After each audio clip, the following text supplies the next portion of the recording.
Sports Yak. Oh, my heavens! One host knows sports. And who's right there? The other doesn't know sports, but somehow they meet in the middle. Corey Mann. Get your big butt out of here! And Indiana Sports Broadcast Hall of Famer This one will be relived Chuck Freebie. forever. Do you like sports? 'Cause we like sports. Let's talk about sports. It's Sports Yak. Sports Yak. It's Sports Yak.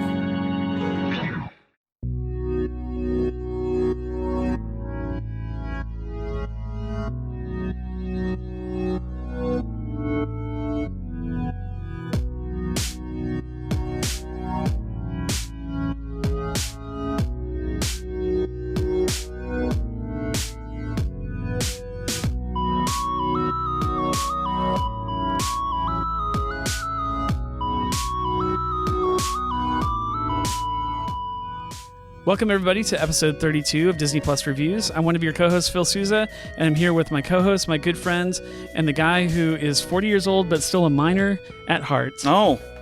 It's Jack Alterman. Thanks for having me out here. You don't get to leave El Paso very often, so thank you so much. If you're not catching the reference, I meant M-I-N-E-R, minor. Not M-I-N-O-R. Correct. Which is definitely when I thought, when I first watched this movie and got to the first scene where they mentioned minor. That made me laugh because you didn't know that. I didn't know the mascot. UTEP. They're UTEP now, but back then it was Texas Western.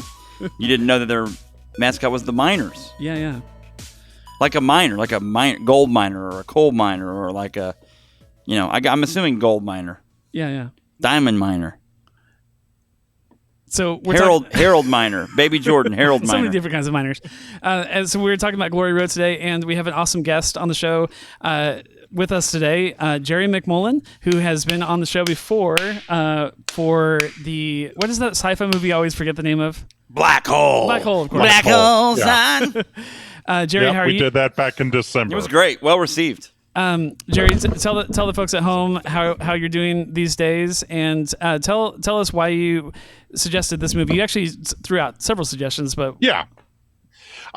First of all, I'm doing as well as can be expected. I mean, we're all still trying to figure out what our new normal is in life, and it right now it just means spending a lot more time with the family. People I'm related to by marriage,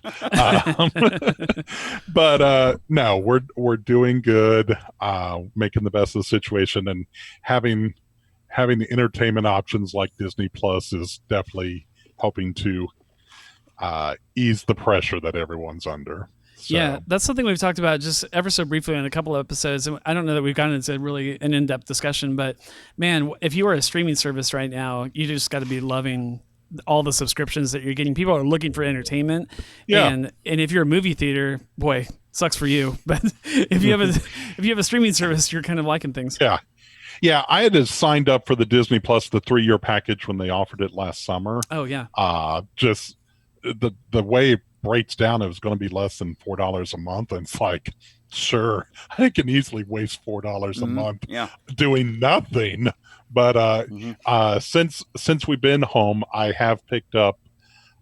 We had Amazon Prime and Netflix, but we did pick up the HBO, not the full blown HBO Max, but just HBO Go through the Amazon Fire Stick. So it kind of expands our options, gives us more first run movies to look at. So yeah, there's so much to watch, and honestly, and I'm not even saying this for Disney Plus, although obviously we're a podcast that talks about Disney Plus, but any streaming service, including Disney Plus that you choose, there's no way you could watch everything that's on there. It would take a lifetime to watch every single episode of every show that's on, just the shows alone, not even the movies. So definitely. There's an endless supply of stuff, and that's good. That's a good thing, because we're all, like I said, starving for entertainment right now. So to answer your other question, I suggested multiple movies. I went into my Disney Plus queue, my watch list of things that I've marked that I've wanted to watch, and Glory Road was one. John Carter was another one I've mentioned. We've done a lot of sci-fi stuff together, so figured that might be a good one. And the one that I really want, and I definitely want to come back with you guys, it's not on there yet, McFarlane USA. Oh, yeah. I think it's Disney Plus. in September or October. So when it does, I'm going to come back on and talk to that with you guys. That was a huge award-winning movie, wasn't it? Didn't that kind of sweep the Golden Globes and Oscars and stuff before? No. Okay, I'm thinking you're of a different thinking of one something else. Okay, it's a sports movie though, right? Yes. Okay. Yes. I remember hearing about it a lot when it first came out. It's Kevin Costner, and it's about a cross-country program. Yeah, there you go. Okay. Cross country. I've not seen that one either, obviously. I don't know very much about it, but yeah. And that's what's cool about Disney Plus is like I just have access. I own all these movies now. Mm-hmm. So yes. So Glory Road was one that's been on. I remember when it came out, like 2005, 2006, and at that point we were new parents and we didn't have a lot of time to get out of the house, and it's like, oh yeah, we'll watch that someday, and 15 years later here I am. So like Jerry said, he threw out several suggestions to us, and honestly, and I'm not, we're not a politics podcast, we're not going to get into politics real heavy here today, but I mean, you'd have to be living under a rock to not be aware of the to put it plainly, like the awkward race relations that are going on right now, and the world is hurting, and is going through a lot of difficult, deep conversations right now. And when you threw out the idea of Glory Road, I was like, hey, is that movie? And I looked it up. I was like, oh, okay, yeah, this is about the black. I mean, not all black team, but a team that was predominantly, the starters were predominantly black. And I'd heard about that game from 1966 that obviously is the pinnacle of this movie. And I thought, oh man, what a better time. Is there a better time to talk about this kind of subject matter, whether it be Remember the Titans or this movie or any other movie that talks about, black heroes than right now where we find ourselves in the world. Yeah. So. And like you mentioned with Remember the Titans, they're almost like companion movies. One focusing on high school football, one focusing on college basketball. And to me, they are good ways to begin a conversation. At different points in each movie, you see the two sides discussing their points of view. Yeah. In the movie Glory Road that we're talking about, there was a scene shortly before the Final Four national championship game where coach decides that he's going to start 5 African American players on the team. Throughout the season, it had been a mix of white players, black players, but this was the first time he was starting 5 black players. And part of that was he knew that the opposing coach had been very public with his opinions regarding black athletes. And I think he was trying, right or wrong, I think he was trying to make a statement that the black players were important and needed to be recognized as such. Yeah. Adolph Rupp had a great career at Kentucky, but he was very entrenched in his views in life. Yeah. Yeah, older gentleman, Don Haskins being the young buck. They made a big point in the movie about how he was essentially a high school girls basketball coach, and all of a sudden he's up in the big leagues. Other than NBA, he's about as high as he can get. It's the big leagues, but it's like the most remote spot you can get in the big leagues. I mean, the program was not known for their record or abilities prior to Haskins getting there. Yeah. And the facilities were probably less than standard for what you saw with other schools in the movie. Let me kind of read the synopsis that they have on Disney Plus, and then we'll kind of get into some of the conversation about that. I might pick Jack's not just a movie buff, but is really into sports, like in real life and sports history. So IRL. IRL. And so I want to kind of get his thoughts on just Western Texas Western and all that kind of stuff. But it says inspired by a true story. Inspired is a key word in that phrase. They definitely take some. They take some. Some leeway on liberties. some liberties. Yeah. Future Hall of Fame basketball coach Don Haskins takes a job at a small Texas university and brings a simple philosophy to the team: start the best players you can. when that means forming history's first all African American lineup, their unlikely success sends shockwaves through the sport, paving the way for an epic showdown with number 1 ranked Kentucky. So that obviously the big climax of the movie, if you've seen it or if you're not going to see it and you're just listening to us talk about it, it basically the movie ends with a like I said, an epic showdown between this small, like super small from El Paso, right on the border of Mexico kind of college, and then this massive, University of Kentucky and that very winning team. Like they had so many titles and stuff like that even before this year. I think we'll get to the ends later in the show, but like I think you're watching this movie and you're like, how in the world is this small college? I want to talk about what Jerry was saying about like, big leagues is maybe putting it a little bit too nice. Like this is in the opening scenes of this movie, you feel like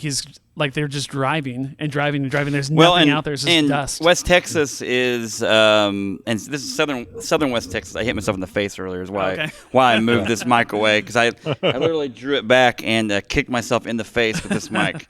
So at about minute 5, you're gonna want to mute my mic. UTEP. It's called now, UTEP, is so far. I mean, El Paso, Texas, is right on the Mexico border. It is honestly, culturally, this movie deals with diversity, obviously, but like, I know people. There are people that I've worked with in school before. A principal that I had before, he was a principal in El Paso, Texas, and he would talk about people that lived in Mexico and walked across. There's a bridge that they walk across to get to work. And it was not bad. Like, honestly, it was not.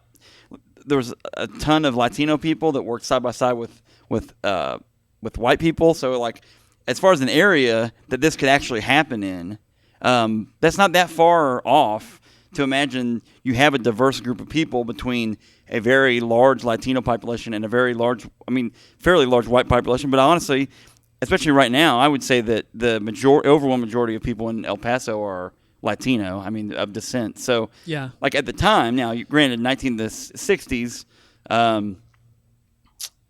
schools in general would have been, it's still in that horrible, weird, segregated time where everything's desegregated, but it's not really desegregated. Like, you had separate but equal. Yeah, but you would be in. We transitioned past the point of high schools that were strictly, this is a black school. Like, I'm talking high schools. We still have colleges that are predominantly African American schools. Like in the South, we have Grambling, and we have a ton of other schools. All those schools that are part of that Delaware State's even one. Like even in the North that are predominantly black schools.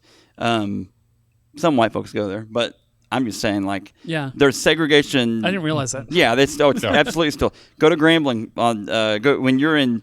My in-laws live in Louisiana, 20 miles from Grambling, and it is a predominantly black school. Like, the population of the school is 90% black, and wow. So you look at Grambling. I'm forgetting them. There's this big. Those schools all have huge band programs. So if you've ever been around band, you know that. I got to say a few of them. Is it Georgia? Not Georgia Southern. What's the other one? It's all part of the SWAC, the Southwest Athletic Conference, the SWAC. Okay. El Paso is not part of that. El Paso at this time, UTEP would have been part of the Southwestern Conference. I think they were. What were they part of? They weren't part of the Southwestern. Let me look it up here. Western Athletic? Possibly Western. Yeah, the WAC probably. Yeah, you're right. So that's a totally different thing.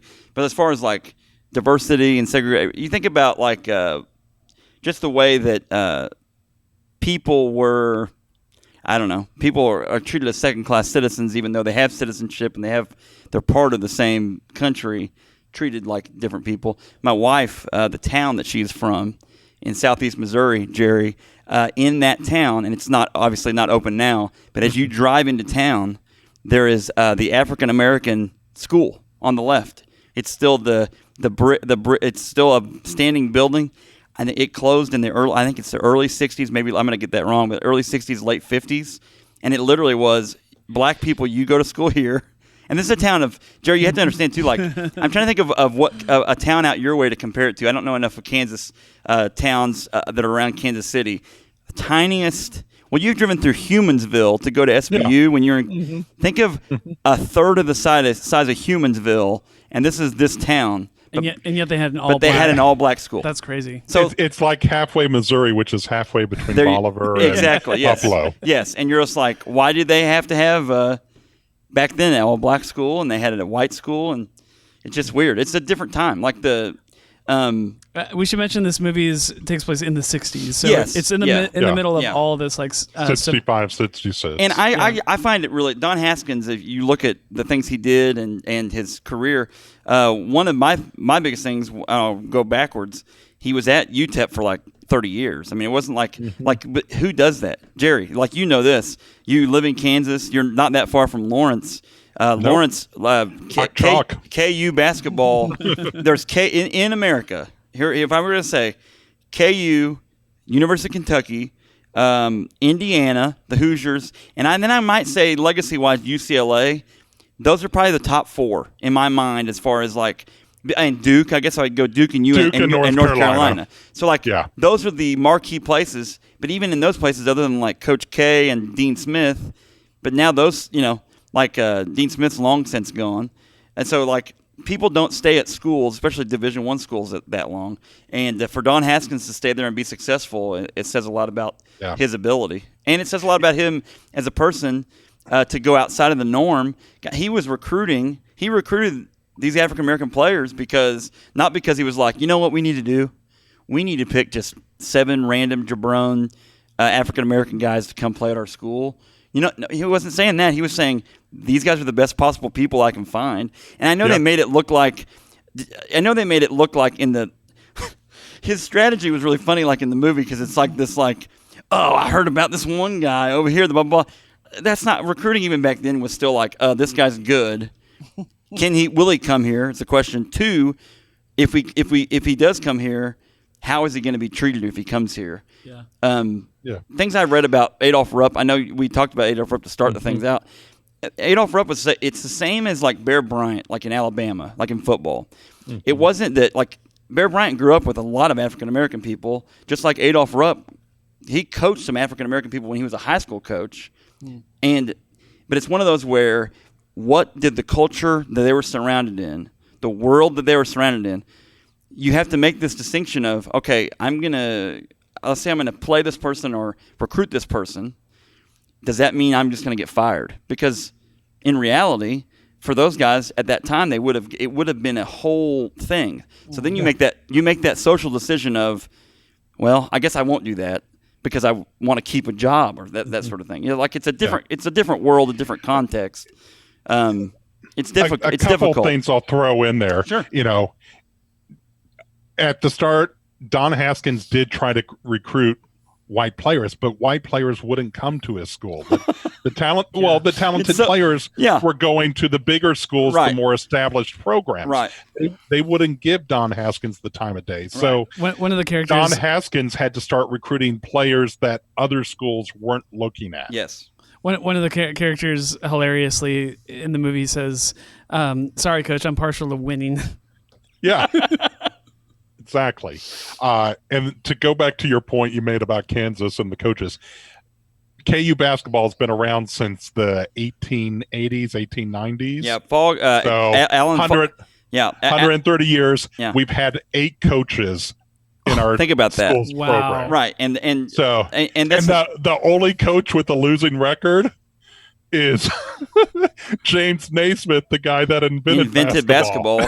And also didn't Fog Allen is the arena there is named after him, right? Mm-hmm. Yes. Adolph Rupp played for Fog Allen. This is how long ago we're talking. Like did Fog Allen play for Naismith? That's my question. Yes. Think about that lineage. And you have not just Adolph Rupp. Dean Smith played at KU, which is unbelievable. Which says a lot about how Dean Smith. By the way, Phil, for you, Dean Smith was Michael Jordan's college basketball coach.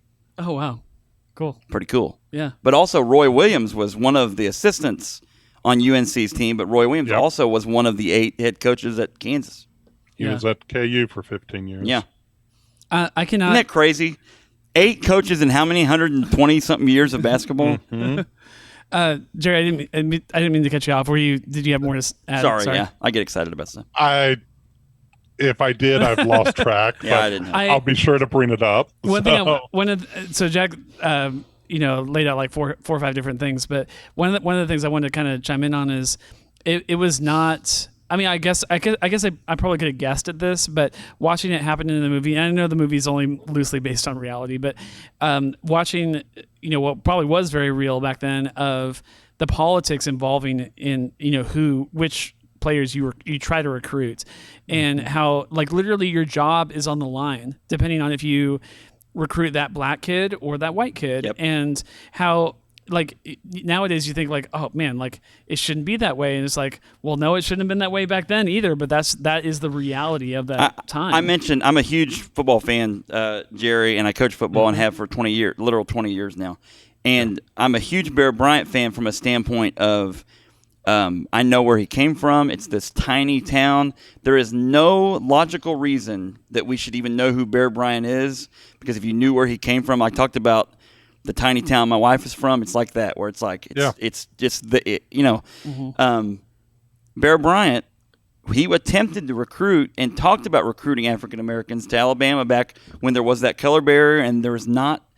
There's unwritten rules. It's Alabama in the 60s. Yeah. I mean, literal George Wallace, the governor of the state, is blocking Alabama University. Am I right? Yeah, or is it? From allowing African Americans to enroll.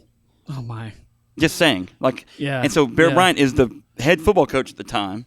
There's 2 people with the most power in the state, and it's George Wallace, the governor, and Bear Bryant, the head football coach at Alabama. And so for him to say, you know what, we are going to recruit African Americans. George Wallace is in control of the college. It's not like, what I'm saying, it's the state university.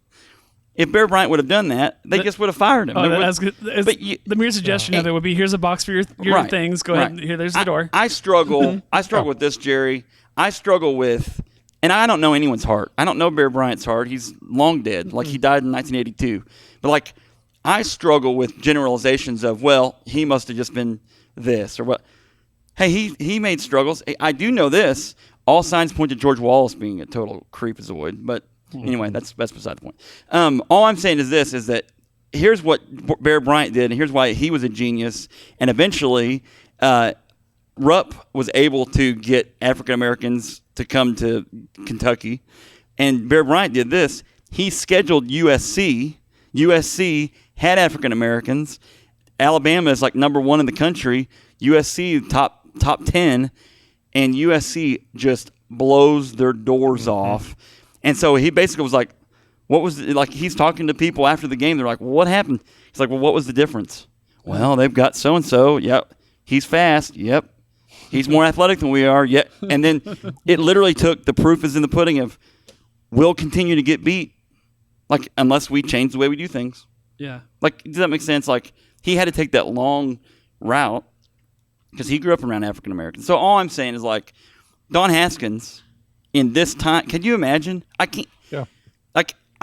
It had to be, this had to have happened in a place I'm saying this, I don't know. This had to have happened in a place like El Paso, where there's a diverse population of people. It's not white people like me. There's sitting full around. on mariachi bands in the movie. But, but that's what I'm saying. It's a diverse place. It's a diverse place. So the only place that might even be able to be pulled off, it couldn't have happened.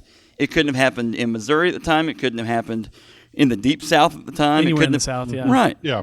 In the North too. The North gets off easily on things. Let's not kid ourselves. There was plenty of racism go around up north too. They mentioned the good doctor Martin Luther King in the movie, and I think his speech was just a few years before this, right? So Yes. but Jerry, that was not that long. Not that much time had passed, and it took. It's not like everyone heard "I Have a Dream" and was like, "Oh, my eyes have been opened and the world's going to change overnight." It's like, no, that took No, because he was assassinated after that. Yeah. Sorry, Jerry, go ahead. No, sorry, I get fired up about such stuff. Sorry, guys.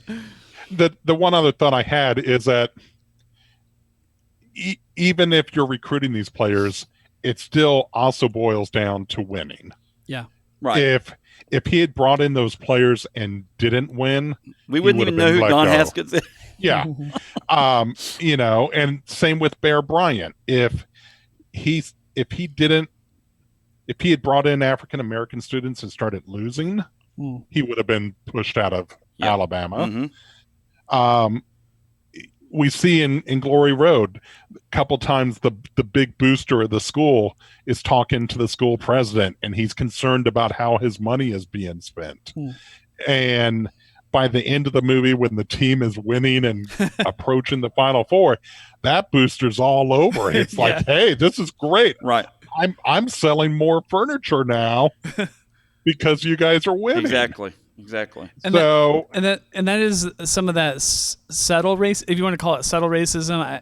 Maybe some people wouldn't take it that far, but you can't recruit black people. We need good players. Like a statement like that, right? Mm-hmm. It's like, well, what if the black people are the best players? And that's what goes back to the description that I read earlier. Is like, sports is about playing the best players. It doesn't matter what color their skin is. Yeah. And El Paso, like you mentioned earlier, right on the border with Mexico. So there was a strong mix of Hispanic people within the city. Mm-hmm. And when baseball was starting to integrate, a lot of times they would tell the African American players, say you're from Cuba or some other Central American, because they would be more readily accepted than if they were just acknowledging themselves as black. Which isn't that unbelievable? Like, that mindset is unbelievable. Wow. And I've just never had a mindset to be like, that was a good idea because blah blah blah. Yeah. But it's like, it's crazy to think that that's where they were at then, and even, I mean, it's different now because, like, you think about athletes are revered in such a way at this point too, that it's somewhat of a different thing, just because, like, they're given hero status sometimes when they don't need to be given hero status, and then they're just the biggest, most popular thing. Who's more popular than athletes in our society? Movie stars. They're right up there with movies. Yeah.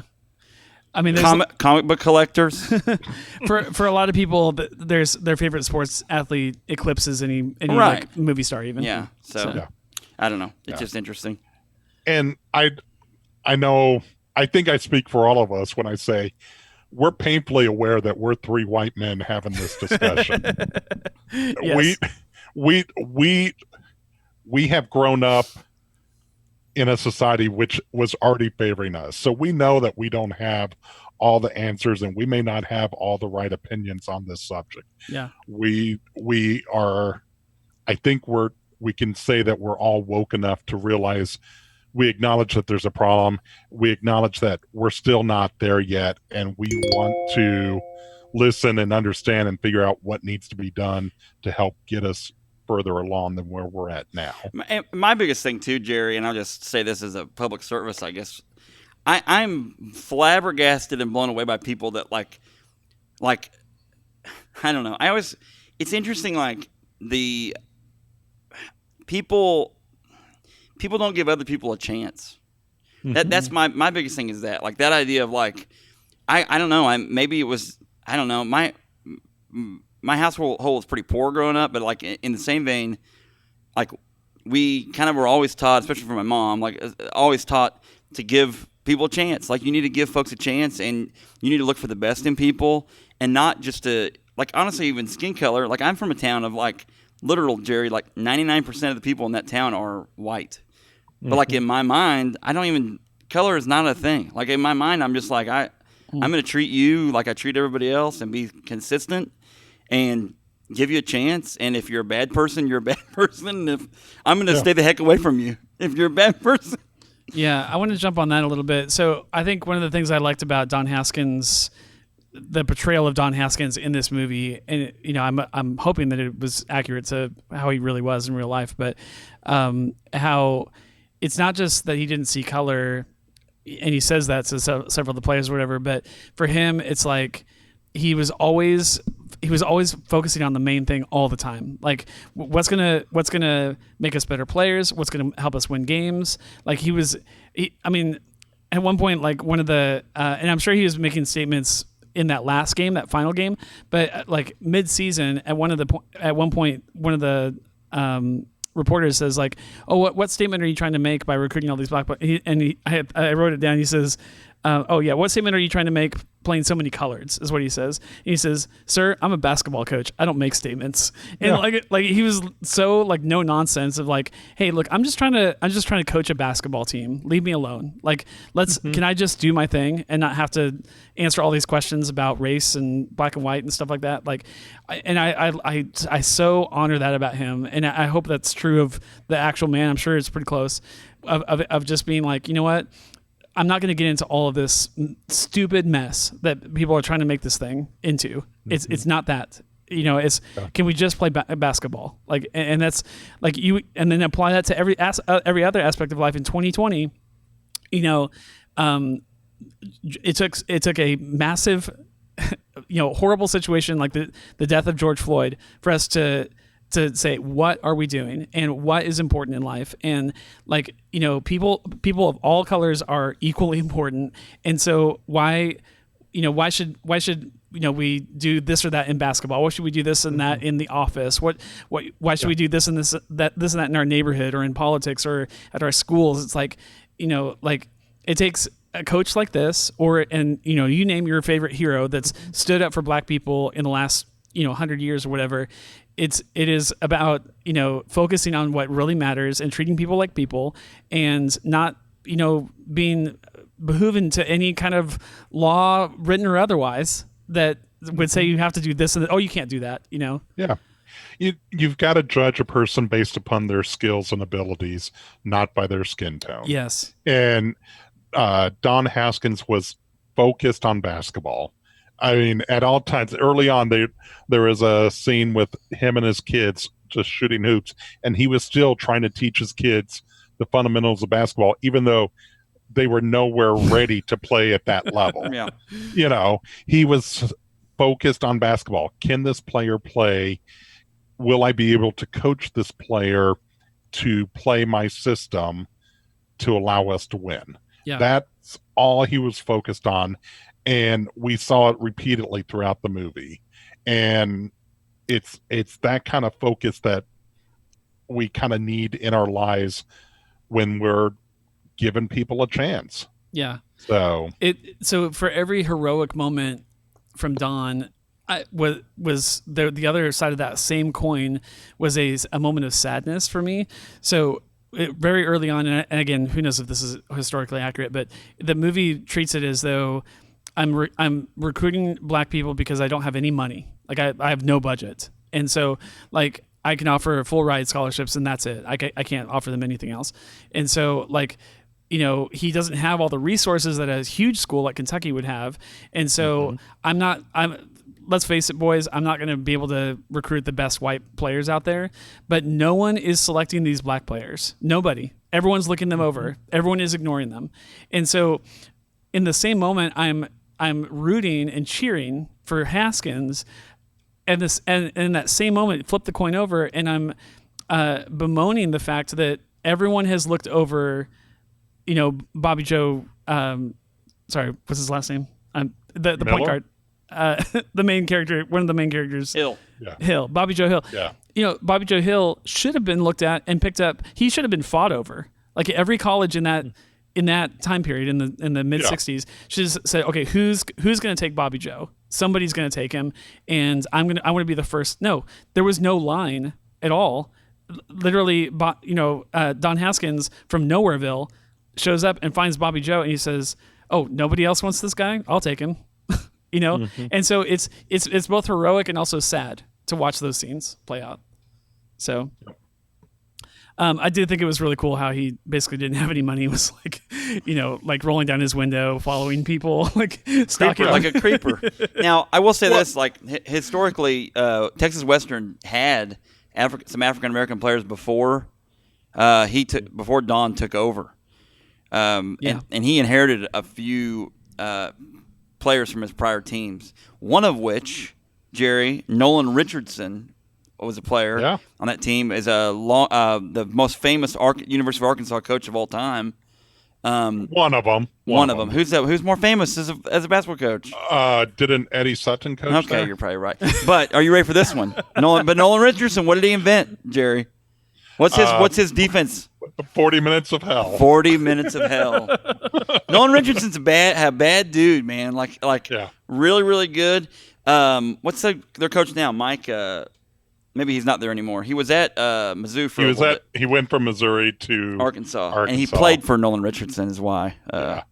There is a lot of racism in this movie that's depicted. It's a Disney movie, so it doesn't go super dark, although there are a couple of really dark scenes in the movie. But one of the first instances that I wrote down as I was watching it was they're at their first, I think it's their first game of the season, and they're announcing the players by name. And the no clap. Yeah, the white Bobby Hill gets no claps. They announced Jerry Armstrong or some white player or whatever, and yay Jerry!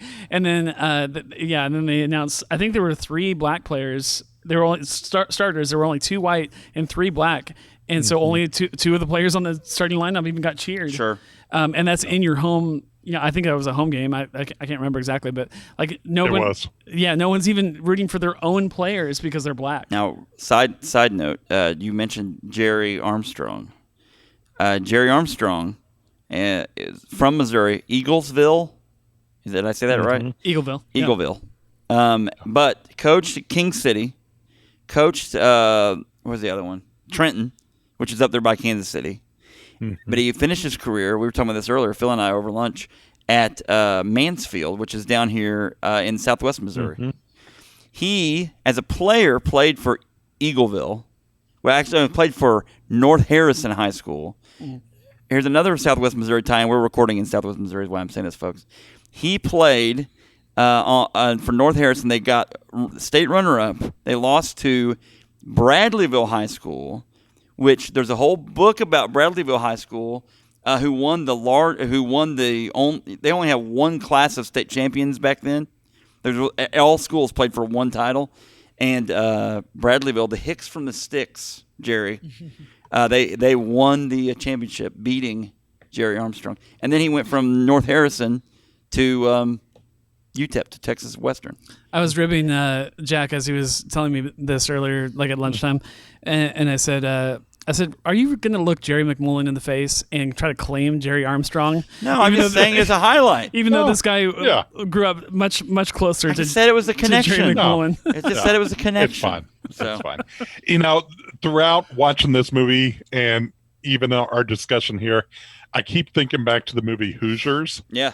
That's what it's and like. There's that scene where they go to Indianapolis for the state championship, and they're in that huge arena. Yeah. And the kids are blown away and they're scared.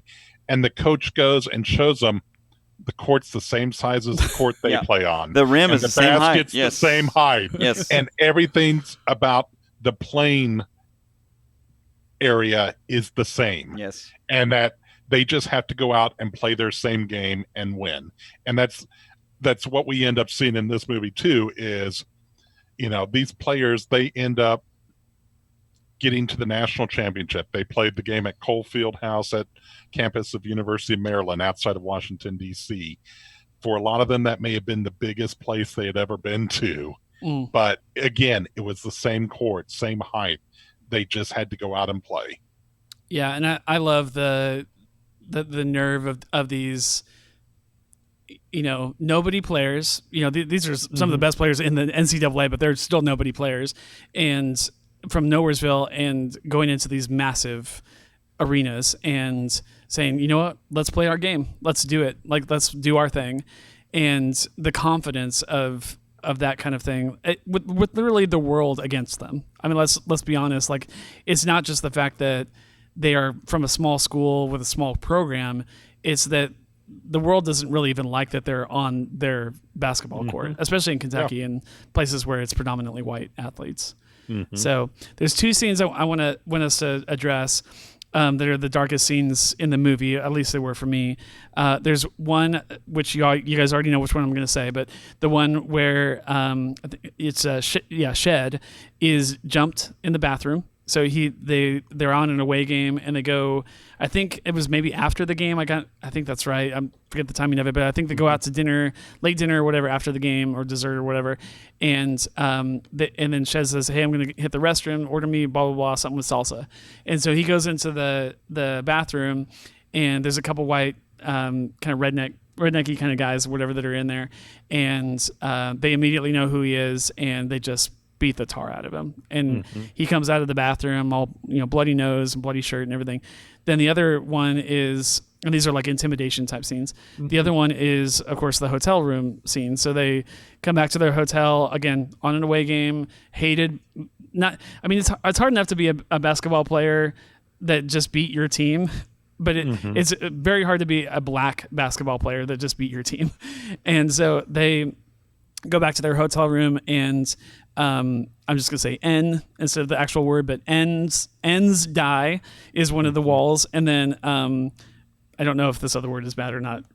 I'm so worried. Okay, no, don't I'm not say going to say it. I think I know you're going to say it. Don't say it. Okay, yeah. That's just, blank go home. yeah, I know what you're talking about. Okay. Yeah, that's Is that definitely bad? bad. I never heard that. Definitely bad. I had never heard definitely that slur gonna before. go toward bad. That on was a one. new one for me. I hadn't heard that slur. That's bad. Anyways, in blood, I think is what they said. They were writing these words in blood on their hotel room, but guess broke in or whatever. And how let me first call the elephant in the room.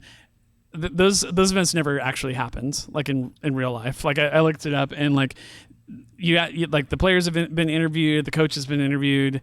Well, in East Texas State, which is now Texas A&M University of Commerce, was mad about it.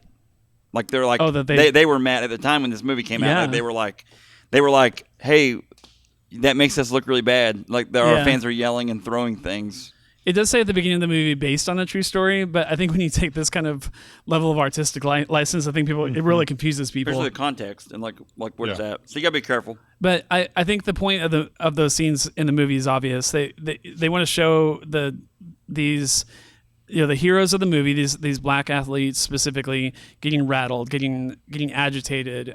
They start to slip on their game. The one loss that they had in the entire season was immediately following these events. They're having trouble keeping their head in the game when all these outside pressure is coming in.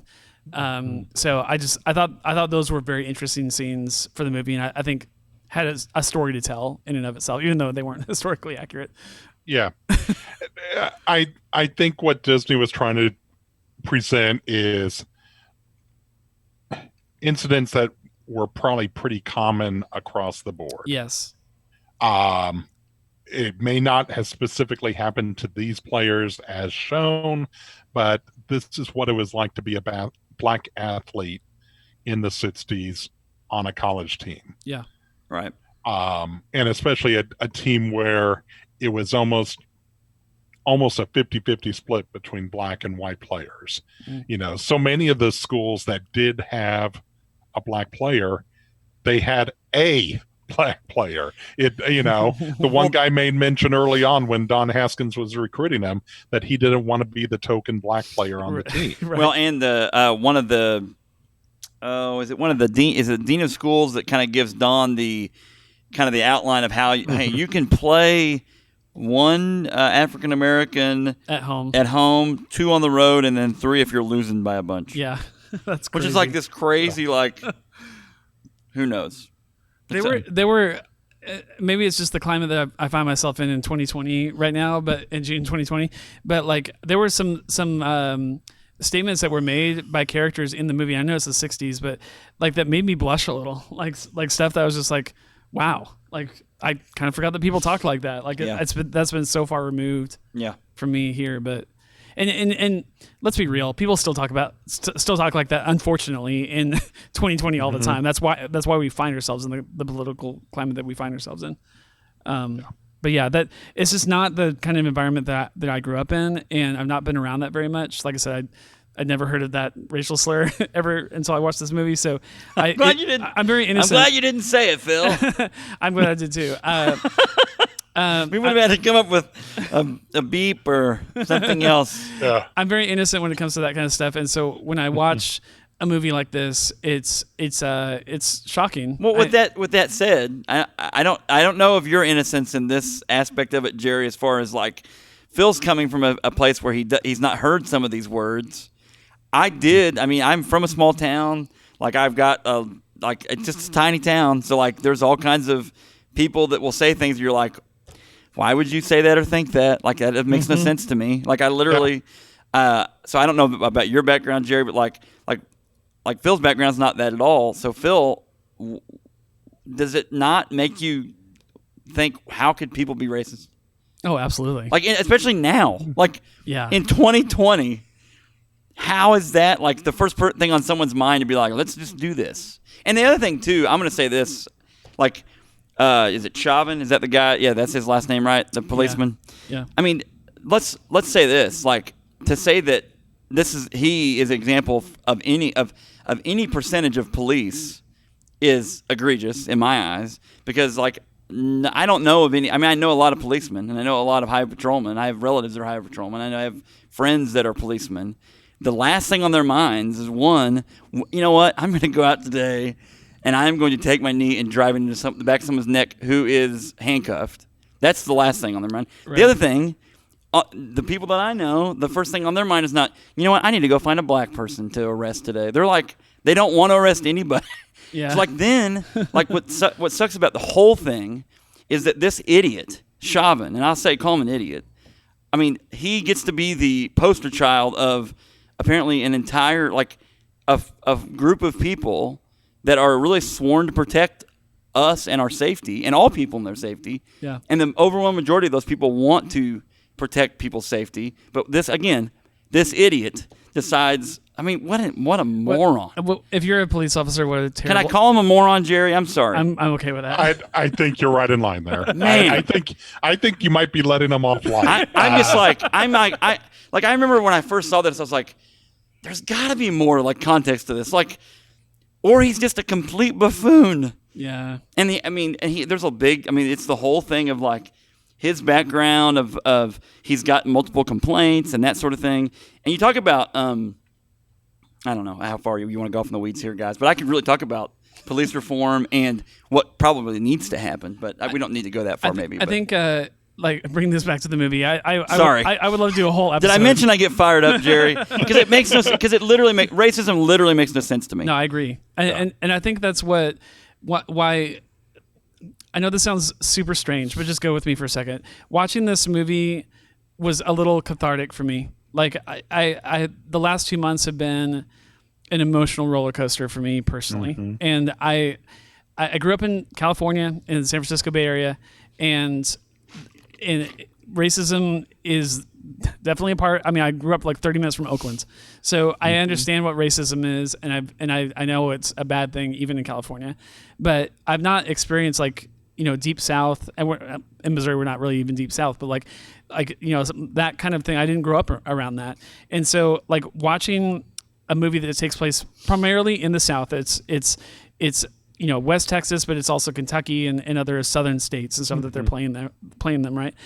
And when I watch the news in 2020 today, and I see all the riots and all the stuff that's going on, and just people are obviously very, very emotionally tied. Their entire being is invested in this, and I watch them struggling and in agony, and I go to agony with them, and then I watch this movie and just for a moment, I'm transported back to this 1960s, and I say, you know what, it's terrible now.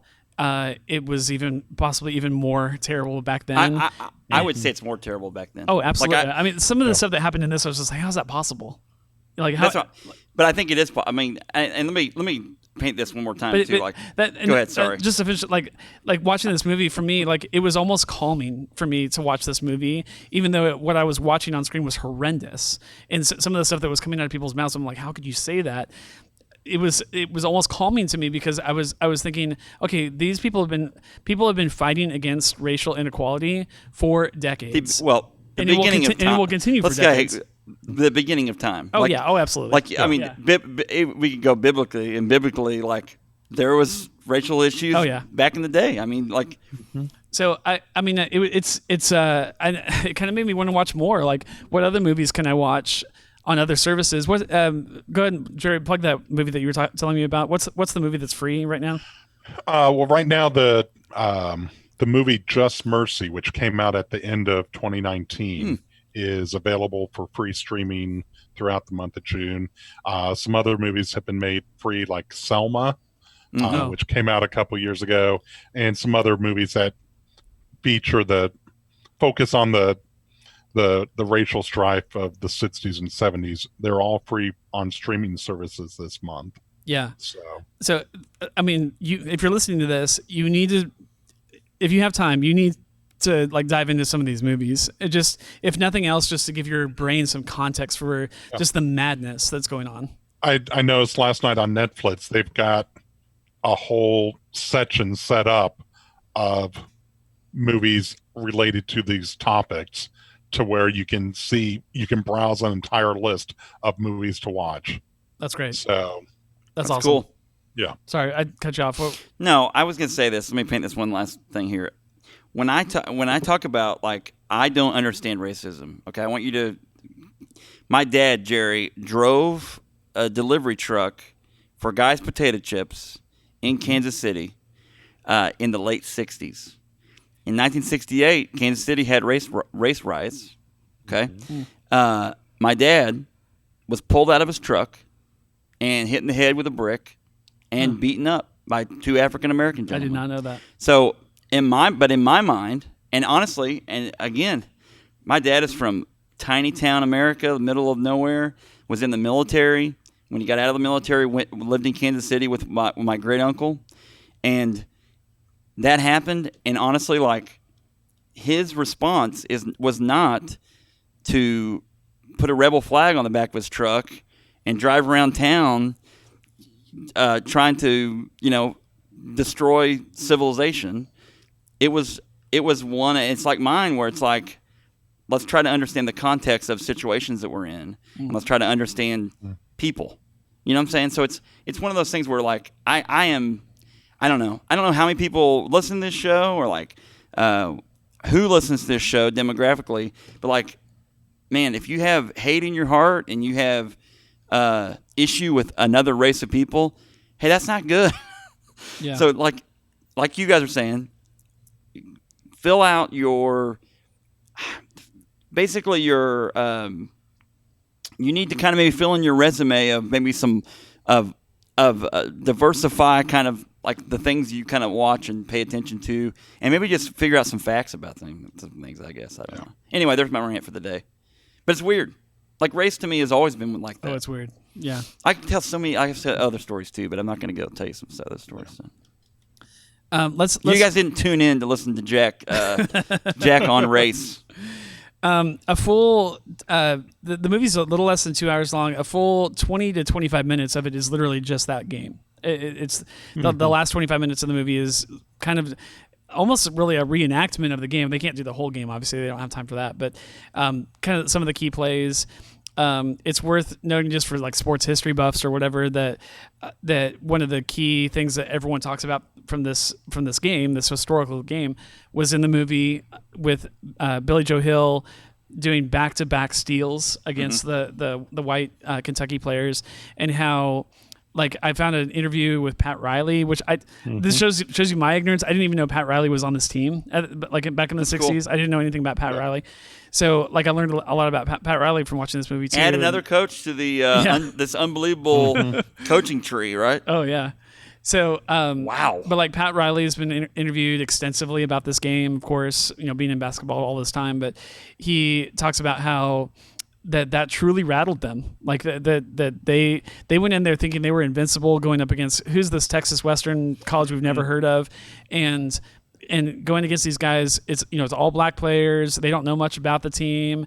They know that they're whatever it was 27-1. They've lost one game, but other than that, they don't really know much about them. They're thinking they're just going to come out and wipe the floor with these guys. It's back to back. It's 2 points, 2 points, 2 points, 2 points, and then all of a sudden something just goes off in Bobby Joe, and he basically does immediately, like mid-court, back-to-back steals, goes up for a layup both times, and just rocked them from that point forward. And they never from that point forward, the Miners were never in a losing, like they were always in the lead the entire game. Well, one of the things that the movie took some liberties with, my understanding is Texas Western was leading pretty much the entire game. Yeah. They were never, Kentucky took an early lead, Texas Western took the lead over, and they led pretty much the rest of the game. There was 1 point early in the second half where Kentucky got it down to like 1 point, but Kentucky never regained the lead in that actual game. Right. Yeah, and I mean, that's honestly another very cathartic moment. Like, you've been rooting for these downtrodden players the entire season. They've just been quite literally, in some cases, just beat up on physically, verbally, just told that they don't matter. And then to see Haskins say, look, he meets with the team and he looks the white players, Jerry Armstrong and the other guys, directly in the face. He says, I'm sorry. I know this isn't fair to you guys, but I'm not playing you in the final game. I'm going with an all African-American starter lineup, 2 subs that are also going to be black, and I'm not playing any white players for this game. And like you said, Jerry, clearly making a statement of like, hey, I don't need white players to win a game. And then going into this game saying we're here to win, and then just dominating the entire game from beginning to end. That was very cathartic, very like refreshing at the end of the movie after seeing all this unrest to go, oh man, did they stick it to the man here at the end? And I think it's unfortunate that they painted Rupp in a villain kind of way. Yeah, you have to have an antagonist in a movie, and also again the context. I go back to that a lot, like the context of the time you live in. That's why a lot of things, like to try to rewrite history, you can't, because it's history. Yeah. And so it's this weird, like, how do you frame it up in a way that it's a person in the future, guys, the decisions some of us have made and we make, people in the future will be like, man, how stupid what were they was thinking? That? Right. And so I just am, it's hard in a movie, especially about that type of person. Hey, and Adolph Rupp wasn't a saint, I don't think. I mean, he I'm not trying to say that, folks, so don't be like I'm. But he also is like, he's a man of his time. He's not in our time, because if he were in our time, he would not, make the comments that maybe if those comments are accurate of the movie at all or that sort of thing. But he was around segregation. He was around racism.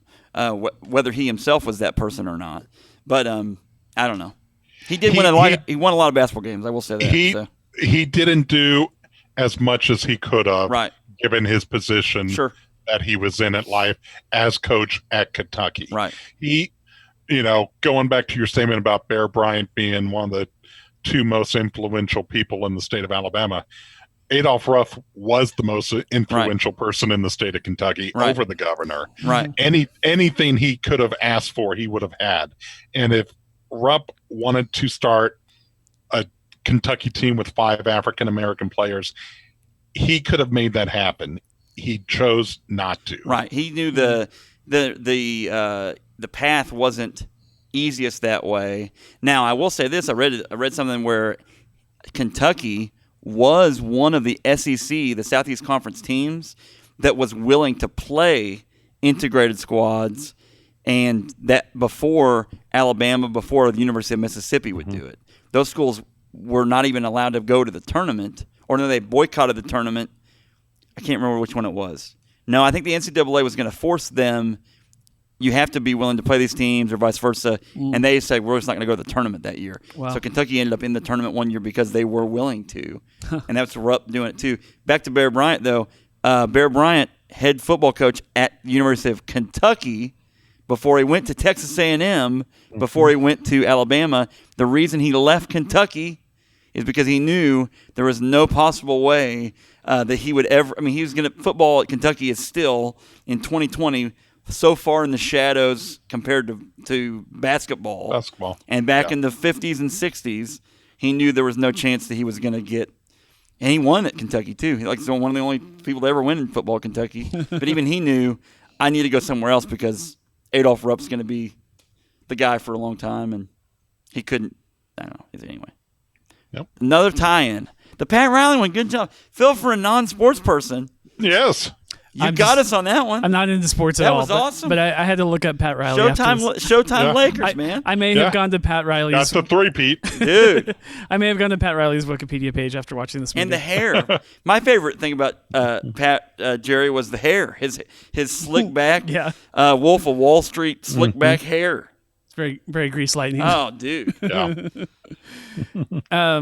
The only other note I had, and then I'll turn it over to you guys, is and maybe you guys can help me kind of figure out if this was at all true compared to history. But there's a moment where they're playing Iowa, and they're just getting their lunch handed to them. Like they were down by like 12 or 14 points, or maybe more than that, and they end up coming back to win that game. Barely, but they have this huge surging comeback, and according to the movie, they they attribute it to the black players saying, quote, "Let us play our game." And at that point, Haskins had tried to come up with an offensive and defensive strategy that he believed would help them win games, but it wasn't working against Iowa. And so these black players that grew up literally just playing street ball, like not organized sports, just like playing basketball on the street corner, said, "Hey, let us play basketball the way that we grew up playing basketball, and we might be able to turn the tide of this game." He allows them to do that. He says, "Yeah, go for it. Just do your thing. There's nothing. We're already losing the game. There's nothing we can do to lose this game more." And they go for it, and it works, and they win. Have you guys heard anything about that, or know if that's true at all? No, I mean, I have you, Jerry.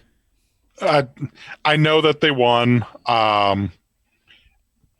This was an era where there wasn't the 3-point shot. True. So you scored 2-point baskets or 1-point free throws. And if you're down, it's hard to make that comeback. Sure. Because you don't have that option to make a 3-point play generally. But everything I saw online last night seemed to indicate, they made a comeback against Iowa. Iowa was the number 4 ranked team at that point, and it was it was about a month into the season. It wasn't their 4th game of the season or early.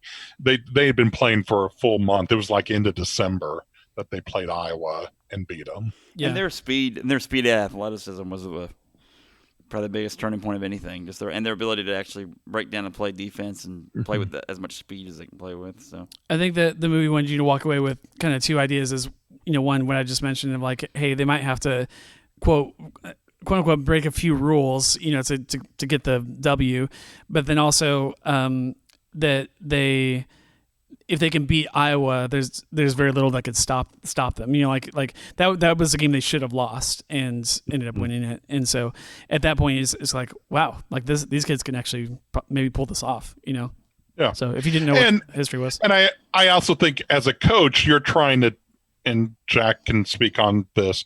As a coach, you're trying to instill your system in the kids so that. They all are working towards the same goal. And if you have to substitute someone, that person can go in, fill that position, and know what to do based upon how the system works. I think every coach, once they get to that point, then they can look at opening it up and say, hey, if you see an opening or you see something we can do different, go for it. Yeah. Make the play, because they're going to be watching our system and know how the system works. So I think early on, it was important for Don Haskins to teach the players his system so that way they knew how to play together as a team. But at some point, Haskins had to admit he had to let his players play regardless of the system. Yeah, and I feel like if any of this movie is true, if any of it, I'm not saying that facetiously. I'm just there is some that's true. I'm saying if any of it is true.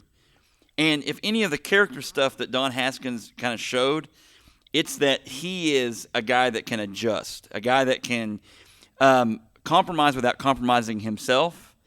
And in doing that as a coach, like turning your guys loose, knowing your players' abilities, and being willing to say, you know what, go to town. You know, do that about you. Like there are other coaches in history that don't do that as very well and don't adjust very well. And you know, so. Yeah. But did you guys recognize Don Haskins in the movie? He had a cameo. No. He was the what was he? No, what was he? He was the gas station attendant. Yes, the gas station attendant. Early on, there's when Josh Lucas, who plays Don Haskins in the movie, is on a recruiting trip, he stops to make a phone call at a payphone at a gas station, and the gas station attendant asks him if he wants to fill up the car, and that's Don Haskins himself. Oh, I had no idea. Yeah. That's great trivia. I didn't know that. Cool. And he died a couple years later. After this movie, right? Yeah. So, what did I miss as far as like big scenes, favorite scenes? We didn't. I mean, we don't have to talk about it if it's not interesting to you guys, but we didn't even talk about Cager at all, like just with his heart condition and all that. Oh, I feel like my favorite. I thought the basketball overall. You know how Jerry, a lot of times in sports movies, things get really horrible at times. Mm-hmm. We've talked about this on many movies. And I thought the basketball looked pretty good. Like they cast athletic people that could actually be athletes. You know, like I've talked in length about Corbin Bleu in the High School Musical movie, and how he is really not very good at basketball. Like it's pretty apparent. Like you watch him do things, and you're like, he's not. He can dance and sing, but he's not necessarily an athlete. In that sense. But these guys all could play. These guys all had ability. Mm-hmm. I thought it was great. I loved, especially when we're watching a movie that's 15 years old, you know, recognizing some of these actors and actresses from stuff they did afterwards. Like the Don Haskins' wife in the movie, played by Emily Deschanel, who was on Bones for 10, 12 years. And one of the players, I'm checking the list here, Harry Florney, played by McCad Brooks, who was most recently on Supergirl as Jimmy Olsen. Yeah, it took me like half the movie to figure that out, but yeah, because from minute one that you see him, I was like, man, what is that guy from? And then about halfway there, I was like, oh, he's from Supergirl. That's where I know him. He's done a ton of other stuff, but I had not seen him in anything until Supergirl. Mm-hmm. So great cast. I thought, and I mean, we left out the obvious. I don't think we've literally even mentioned his name, but John Voight is the guy that plays Rupp. Adolph Rupp. Yeah. Which they did some serious makeup to his face or something like that. It kind of looks like John Voight, but you could tell that they really wanted to make him like transform him into Rupp. Yes, definitely. I'm gonna get his name. Derek Luke, who plays Bobby Hill, is Booby Miles from Friday Night Lights the movie, which I love. Friday Night Lights the movie, love it. TV show I've not really gotten that into. But the movie is great. The soundtrack is awesome. Yeah, definitely. I was surprised the director of the movie. This is his only movie. What? He's only directed this movie. I did not know that. Weird. I didn't even look that up. You're right. James Gardner. And it's a Jerry Bruckheimer thing. So you think maybe. Is James Garner a fake person that Jerry Bruckheimer is like, I'm just going to attribute to this person so I can a pseudonym, just do whatever I want? From what I read, who knows if this is true, but from what I read online, a lot of people attribute the diversion from historical fact to Jerry, like the Jerry Bruckheimer like wanted to really make this like a very heartstrings pulling kind of film, and I think he succeeded at that, but at the expense of making people think that these things actually happened. Now, the movie implies that this was Haskins' first year at Texas Western. He started there in like 1960, 1961. Yeah. So he'd been there for a while. Like 4 years. He had been, recruiting players. So it wasn't like he just came in and the first thing he did was recruit all these African Americans and win a national championship. Yeah.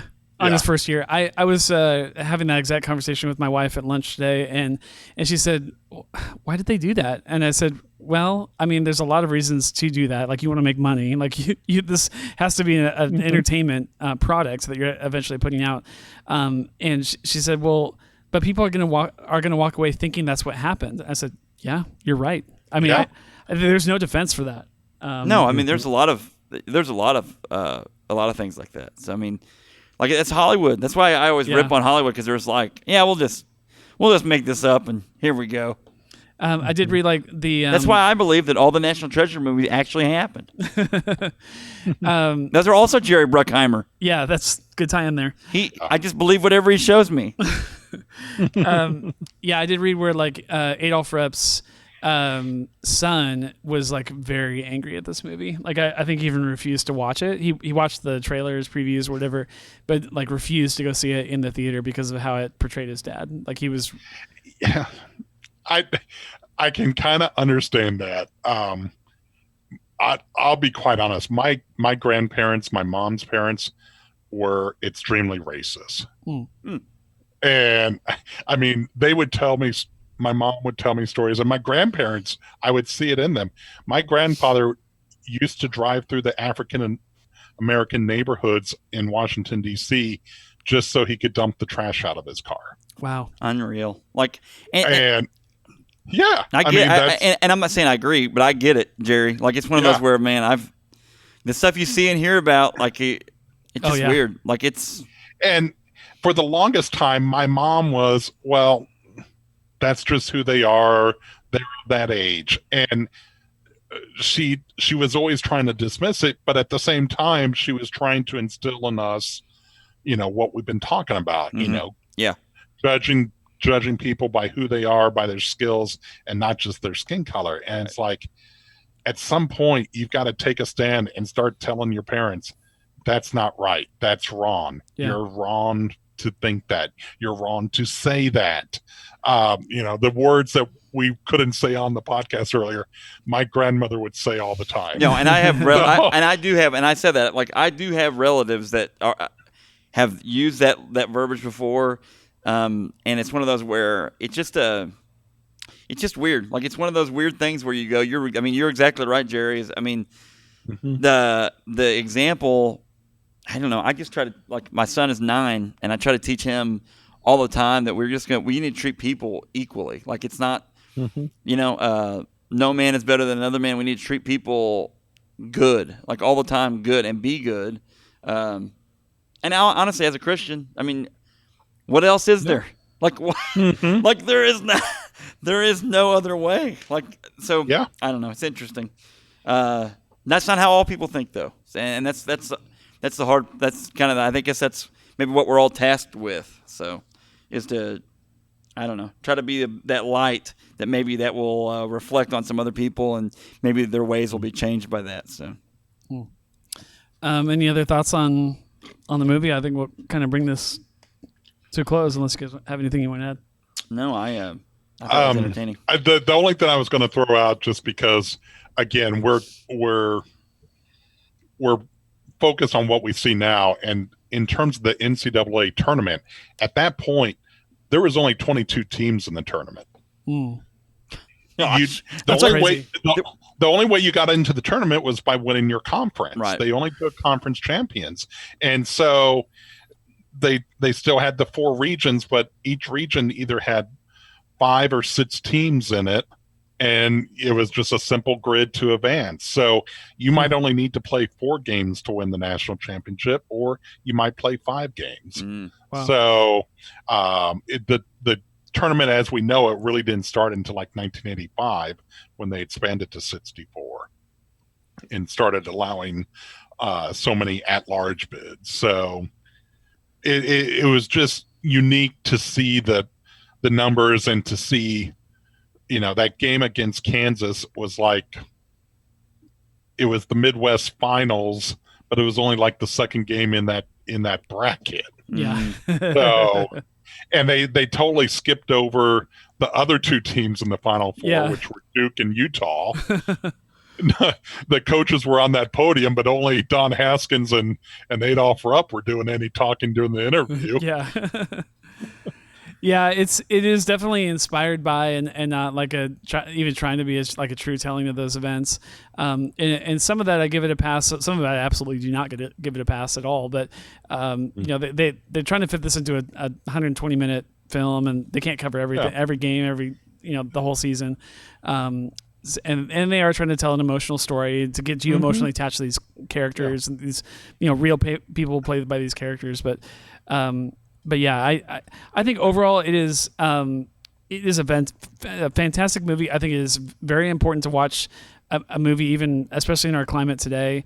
It is, if you're interested at all in sports history, the top 10 most influential or most important games in NCAA history or whatever, you need to watch this movie and then read the Wikipedia page and find out what actually happened afterwards. But I think there are so many reasons to watch this film, even beyond just the race thing, just for sports and just, to watch an inspiring story about, overcomers. And, there's lots of different things to love with the film. So much like Remember the Titans, this is a good movie to watch to begin the conversations. Yeah.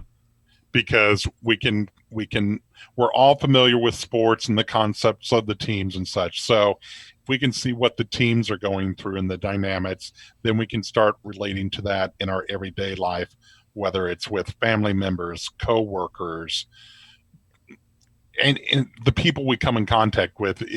It becomes a guide to kind of help us hopefully behave better. Yeah. Yeah. Absolutely. Well, I think I loved this conversation. I think it's, on an entertainment podcast, it's not, I knew we would get into politics today, because how could you not? Watching a movie like this in 2020, it's going to come up.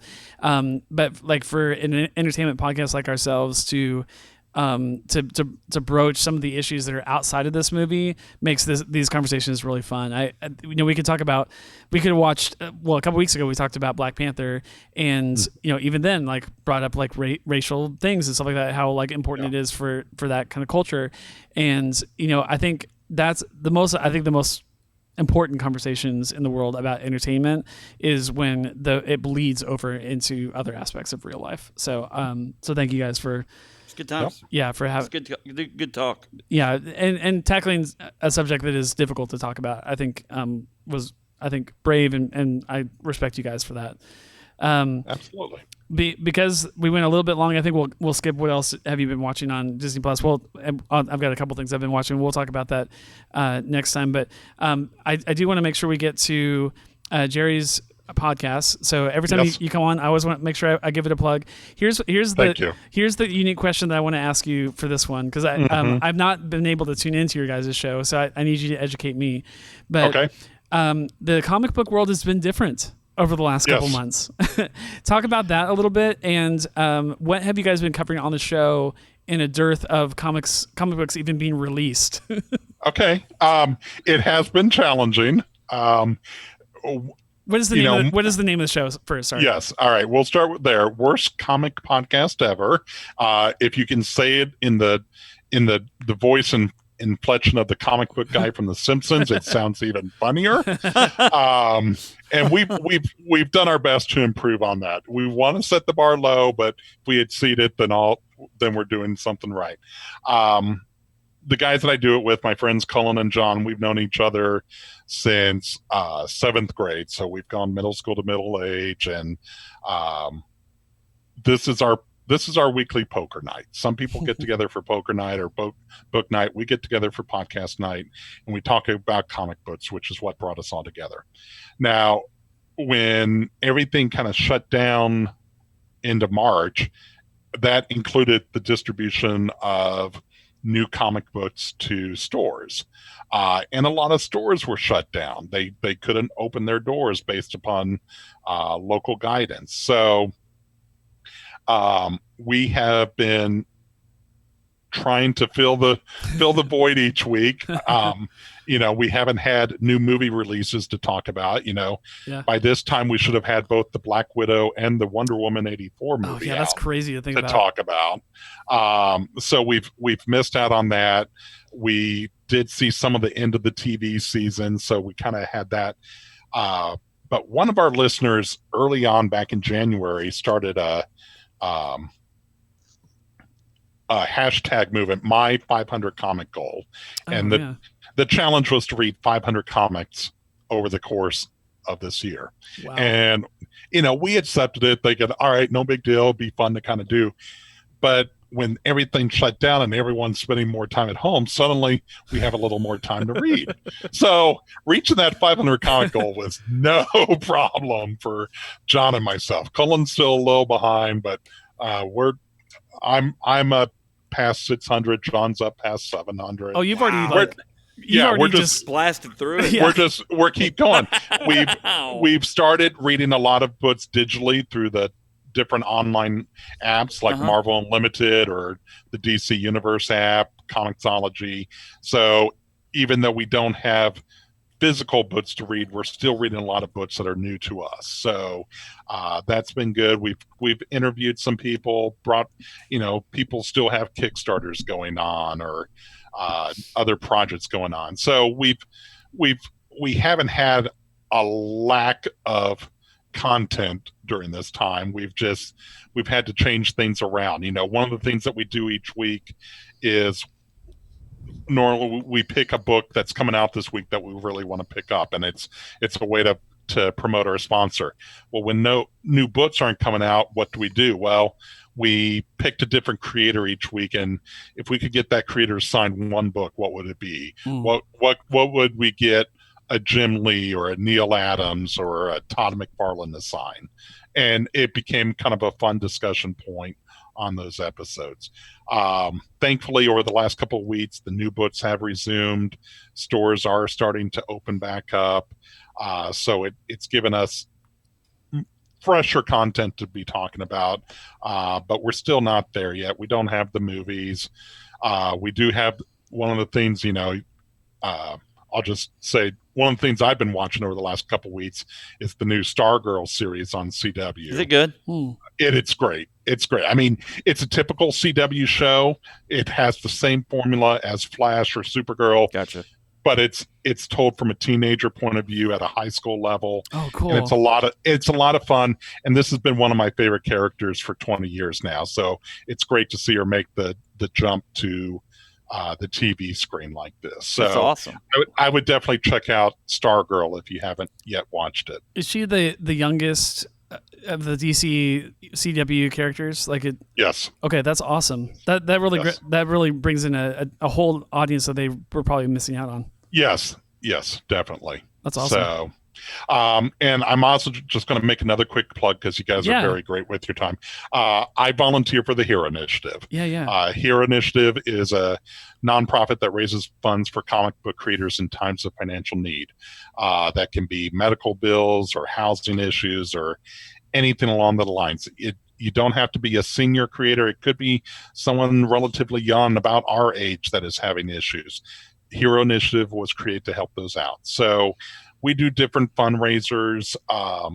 Normally, when things aren't being locked down, we go to cons and we set up booths and have donation buckets around the show floor and stuff. Hero Initiative has been, to kind of make up for that lack of funding coming in, they've been hosting these online Zoom calls with different creators where you pay X amount and you get to have a hour-long Q&A session with a different creator. Oh, and man. If it's an artist, they'll take down your address info and send you a sketch that they do during the call. So that's been one of the things they've been doing. The whole reason I wanted to bring up Hero Initiative is that we just lost a great comic creator this past weekend. Denny O'Neil passed away. I saw that. Yeah. He came up in comics in the 1960s. He's originally from St. Louis, so he's a Missouri boy. Cool. He was a small man, but he had a very loud voice. And he used his platform as a writer and later as an editor to help tell stories that need to be told. He did a lot of work for DC in the 70s, writing Justice League, writing Batman, just doing so many great stories where he was he did a legendary run with Neil Adams on Green Lantern, Green Arrow, where the whole focus of that storyline was focusing on social issues, not supervillains. Later, he went to Marvel. He wrote for Marvel. He edited at Marvel. He went back to DC. He was an editor, and he edited the Dark Knight Returns book with Frank Miller, as well as the ongoing Batman books. So the Batman that we know today started in the 80s under Denny O'Neil's watch. Wow. So, so much of what we see in the comics medium was influenced by Denny, and I just want to take a moment to recognize him. We're going to be talking about him this week on the podcast and just going over his career and his impact on the industry. He's got a lot of great stories out there. Go out and find a book of his and give it a read. Yeah. What a great honoring of him. Thank you for doing that on our show. And tune into the Worst Comic Podcast Ever, just in your podcast player of choice, to hear the three of them talk about it. That's going to be a great conversation to listen to. Thank you. And Google the Hero Initiative. One could argue that the Hero Initiative has never been more important than it has been the last couple months. Correct. Because a lot of these guys, you don't think of, when you think of comic books, oftentimes you're thinking of, the huge names that, are on some of the biggest books out there. And then there's literally thousands of these other guys that are just trying to make it and make their living on going to cons and interacting with people, introducing their works to people, and, getting their books into the hands of people that might read them. Well, they haven't been able to do any of that over the last few months. So if you love comics, you owe it to yourself to go to the Hero Initiative, look at what these guys are doing, donate, contribute, help push the medium forward. So absolutely. HeroInitiative.org, and our website is wcpever.com. Cool. Well, thank you so much, Jerry, for coming on the show. It was really fun. Absolutely. And I so look forward to sitting down with you guys. One of these days, we're actually going to get together in person. Yes, and do a show. All three of us at the same table. That'd be awesome. So that was all yet another thing that was supposed to happen by now and has not happened since Planet Comic-Con got postponed. So everything is looking good to do it. Do you think in August? I don't think so. No. Me personally, I don't think it's going to happen. I don't think they're going to be able to. If they're able to open, they're only going to be able to allow X number of people in. Yeah. It's not going to be a free-for-all for ticket sales, and I don't know that they're going to be able to cover their expenses with a limited ticket threshold. Sucks. We've seen a lot of other cons scheduled for after Planet Comic-Con, Rose City Comic-Con, Emerald City Comic-Con, that they're canceling just because they can't get those ticket sales in place. There are some cons. I know there's a con down in Florida in July or August that's going to open, and it's only going to allow like 20,000 people a day. Wow. And that, which is to still, me, that still sounds like a lot. That sounds like a lot. Yeah, it's still a lot. I mean, so gosh. I think it's probably going to be closer to 2021 before we see the large cons start back up. What about an outdoor? What about an out? I mean, the problem is the temperature, like, and rain, and that sort of thing. What about an outdoor thing? Like, I feel like if you had the right space, if you had a, you know what I'm saying? Like, a pre-existing, like, area you could use like a fairgrounds, that already does flea markets. It already has I use the word flea markets because I'm in the Ozarks, so I say things like flea markets. Again, you've got to have the weather cooperating. Yeah, and that's the scary part. And you've got to have a place where you could still allow people to come in and somehow control ticket sales. Yeah. So there are smaller cons, like one-day shows that are setting up where they've got windows open or something to help provide better ventilation. But I don't think we're going to see a larger con be able to pull something like this off. Wow. San Diego Comic-Con has already canceled. So they're going to do some things in July online, make it open to anyone that wants to participate. But they just, as it is right now, these large events, whether it's cons, whether it's sporting events, you just can't have that mass of people together. And it's disappointing, but it's the reality of the situation. Well, that's why we wanted to have you on today, Jerry, because we're going to offer you a chance to help us put together MegaCon in Lebanon. It's going to be at the fairgrounds in Lebanon. Come on out. We're going to have, I'm not sure, the voice of Hans Moman will be there. And it's going to be a great day. Get some wrestlers in. Man, we got there's lots of wrestlers that will come. Even small cons would be hard to put on because a lot of this, their numbers are going to be low, and then can they even afford to do that as well and to attract personalities to come? And what a big debacle this year has been for a year without SDCC is just like unbelievable to me. Like that thing's been around for forever. We have this church building right now that we are recording in. I'm going to call John Wesley Shipp later. He'll be there. Okay. And we're going to have a meet and greet with him. You can set up a booth or whatever you need to do, Jerry. Come on into what would we call this, Phil? PhilCon.